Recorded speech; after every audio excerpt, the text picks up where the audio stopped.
যৌথ বাহিনীর হাতত আটক হইনে কক্সবাজার সদরের পিএম কালী ইউনিয়ন পরিষদের চেয়ারম্যান মোহাম্মদ আবদুল্লারে কক্সবাজার সদর মডেল থানাতুন সিনিয়ে লেবের চেষ্টা করা হয়।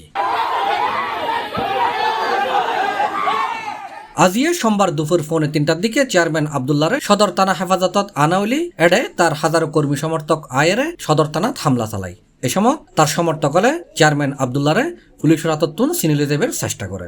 আর এই ঘটনায় পুলিশ এবং আবদুল্লার কর্মী সমর্থকদের মাঝে ধাওয়া পাল্টা দেওয়ার ঘটনা ঘটে। পরে পুলিশে ধাওয়া দিয়ে পরিস্থিতি নিয়ন্ত্রণে আনে।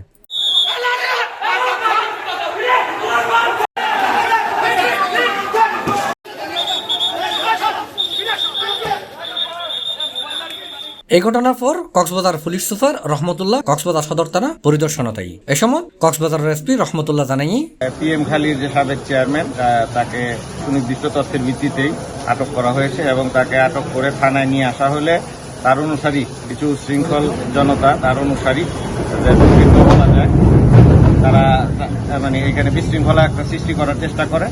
তৎক্ষণাৎ পুলিশ তাদেরকে ধাওয়া করে ছত্রভঙ্গ করে দেয়। বিশৃঙ্খলাকারীদেরকে হটাতে গিয়ে আমাদের 3 জন পুলিশ সদস্য সামান্য আহত হয়েছেন, তাদেরকে আমরা প্রাথমিক চিকিৎসা দেওয়া হচ্ছে।